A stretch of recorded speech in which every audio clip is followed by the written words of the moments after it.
c'est si bon de pouvoir s'embrasser. Wow! Hey! Hein? Heureusement, il n'y a pas son micro. Non, il n'y a pas de micro.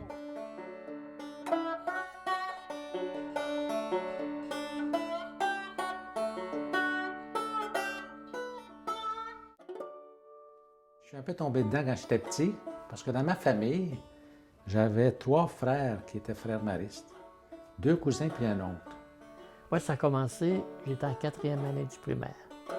La première semence de frères maristes, c'était en hiver. J'ai rencontré un frère qui est venu nous visiter à la maison. J'étais très impressionné avec une soutane. J'avais jamais vu de frère de ma vie. Et j'étais un gars de campagne. Et quand j'étais en 5e année, le recruteur, donc c'était un frère qui se promenait dans les campagnes puis il faisait le tour.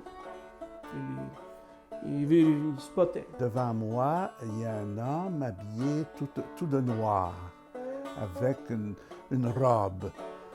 Enfin, c'est une soutane. Hein? À l'époque, les frères portaient la soutane, puis il y avait un rabat blanc là, ici. C'était assez impressionnant. Il racontait c'est quoi les frères maristes, ce qu'ils font, puis les missionnaires, puis les voyages, l'Afrique. Puis tu sais, là, tu rouvres les yeux, tu te dis « Ah, enfin! » Et puis, il était intéressé de la façon que je l'écoutais. Peut-être lui-même, là, c'est ça qu'il pensait. Alors, j'ai suivi ses instructions et puis... Puis je suivais. Il m'émerveillait. Ça chantait en latin. J'aimais beaucoup les frères. Ils étaient très simples, très chaleureux, très facile d'entrer en relation avec eux. Il était proche de nous et tout ça, puis à un moment donné, il a eu à dire qui il était parce qu'on le regardait avec des gros yeux comme ça. C'est qui? Comment ça se fait que tu es habillé de même? Es-tu un prêtre? Es-tu ci? C'est quoi? Tu sais? Et puis c'est là qu'il nous a expliqué ce que je suis en train de faire. J'ai admiré que ce frère-là, il avait beaucoup de pédagogie. J'ai connu les frères maristes à l'école et ils m'ont plu. C'est-à-dire qu'ils avaient des bonnes relations avec les élèves, toujours attentifs. Ils nous accueillaient, par exemple, en hiver, on arrivait les pieds gelés, puis ils nous faisaient enlever nos bottes pour courir dans la salle. Alors, il est toujours là, près de nous, puis très accueillant. Puis, c'est ça qui m'a intéressé chez les frères maristes. Sa manière de penser, son ouverture, son écoute des jeunes. J'ai trouvé ça merveilleux. J'ai dit, ah, c'est ça, un frère mariste. Un bonhomme très extraverti, volubile et c'était joyeux. J'ai été tellement impressionné par ces bons frères-là. C'est dynamique, pépé, ouvert, simple d'approche. Puis bon, tu dis, il y a quelque chose là qui m'attire. Moi, je pensais que dans cette école-là, il y avait 3 frères. Et il y a 2 équipes de frères qui jouaient au hockey. Et il avait l'air d'avoir du plaisir à jouer au hockey. Et il avait l'air d'être heureux de jouer au hockey. Et ça jouait du bon hockey. Et la première idée, ça a été peut-être que je pourrais devenir frère un jour. La semence a commencé pas par une classe sur la vocation ou une conférence. Non, des gens qui témoignaient du bonheur. C'est peut-être dans la vie, on recherche le bonheur. C'était peut-être la semence qui a dit. Finalement, je pense que ces modèles-là inspirants font que, tranquillement, la décision mûrit. Là, veux-tu devenir frère mariste? Ben, pourquoi pas? Tu sais, c'est pas « Ah oui, Dieu m'appelle, puis moi, je veux me sauver mon âme. » Ce que j'ai vu jusque-là, côtoyer les frères à travers le pensionnat, puis tout ça, puis je trouvais que c'était une vie, c'était des hommes qui étaient épanouis, qui avaient de l'allure. J'ai dit, bon, moi, faire comme ça m'intéresse. Donc là, on s'engage. Je ne suis pas venu frère mariste d'un coup. Hein. C'est un processus qui dure peut-être toute la vie. On devient un peu frère mariste tous les jours. C'est quelque chose vers quoi je tends à devenir. C'est quelque chose que j'ai l'impression que je deviens un peu plus de jour en jour et que je serai au moment de mourir. Bien. Quelle est ta prochaine question, mon cher?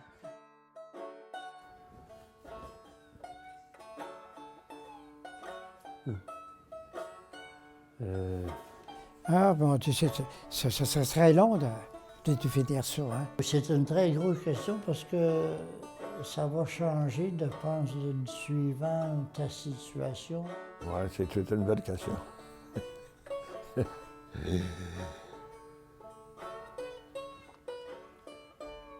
Donc, je vais prendre juste un instant pour voir sur quel point je vais insister pour ça. Là.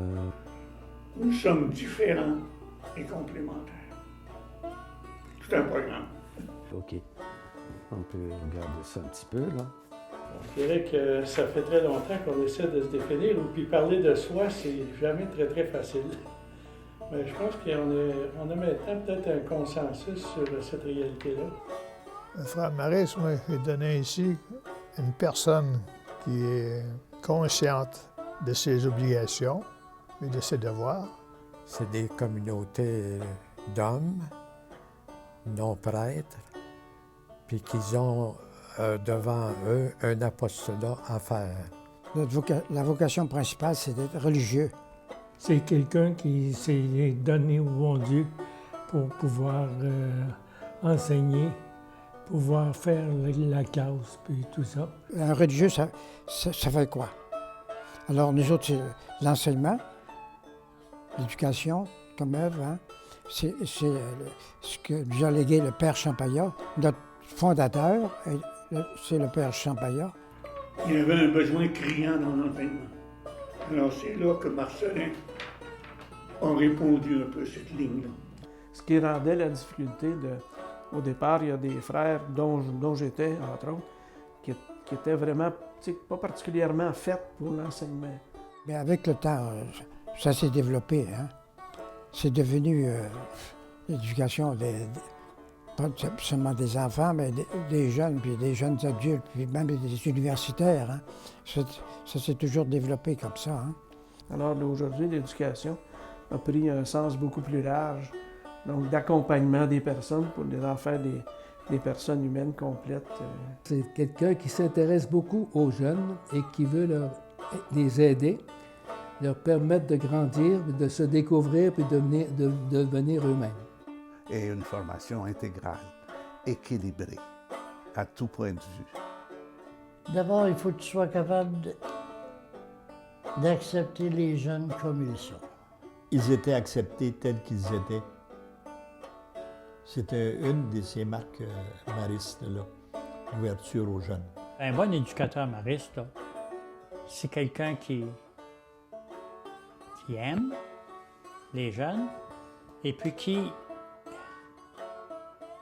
essaie de répondre aux besoins de ces jeunes-là en s'adaptant à leur niveau.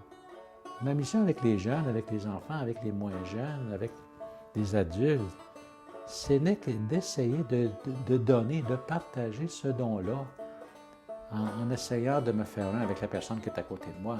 Qu'est-ce que c'est qu'un frère?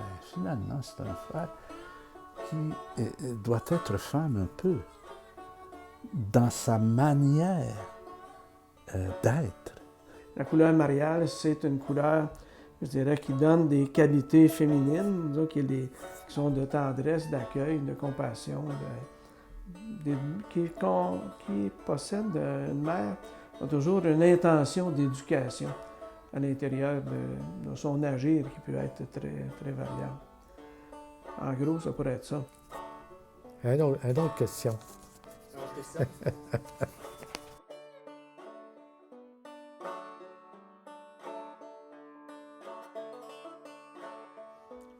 Là, tu me poses beaucoup de choses, hein?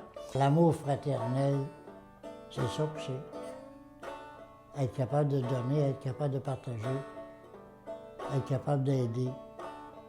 Plus tu essaies de rendre l'autre heureux, plus toi, tu le deviens. Puis les gens, habituellement, vont dire, c'est facile parce que vous êtes, on dirait, une famille. On s'entraide sur l'un l'autre, et puis on essaye d'être proche l'un de l'autre, et puis ça, c'est tout, ça. Et j'arrive à la fraternité, on avait mis beaucoup notre convergence sur le besoin de vivre la fraternité. Parler, communiquer, pas vivre en étranger, presque en étranger les uns pour les autres. Dans le sens que savoir un peu plus ce que tu vis sans entrer non plus dans son intimité. Respecter l'intimité, mais en même temps, ne pas être indifférent à l'autre. Je crois que c'est l'élément le plus fondamental de la vie de frère, la fraternité. Ça va de soi. En même temps, je dois dire, pour être honnête, c'est un peu ce qui nous amène les plus grandes joies. Puis c'est peut-être aussi ce qui nous amène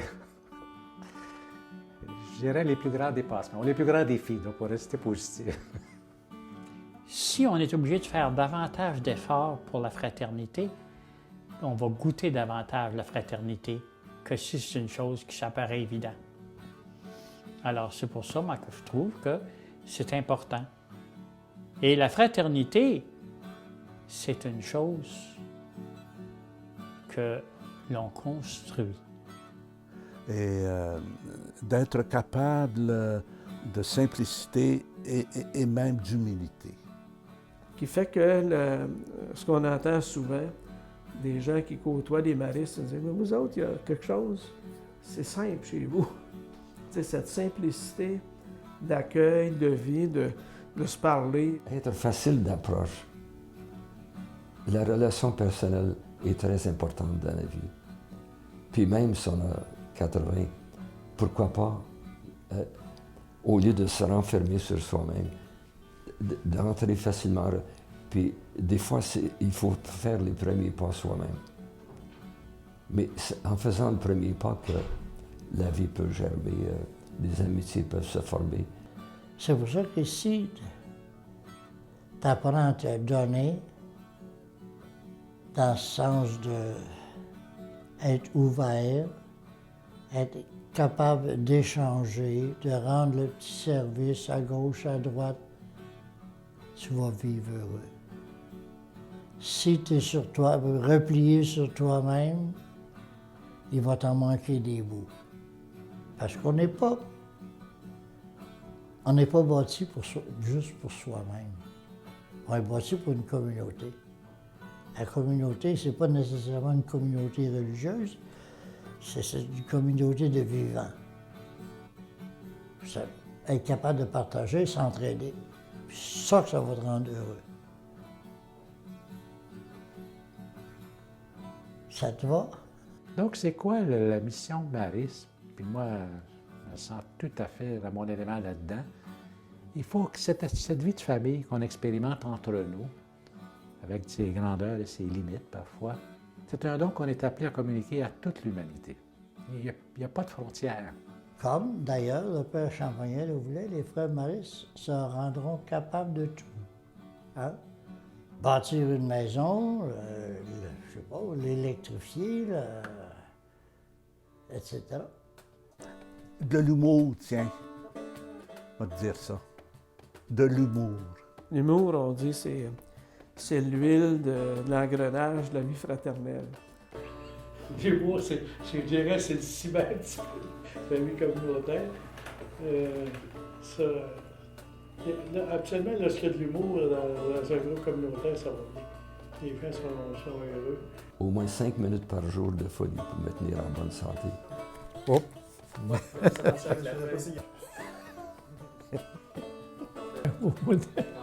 Oui.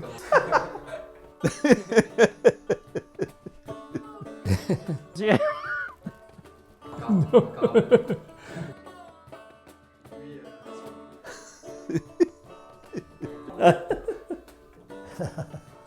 vois?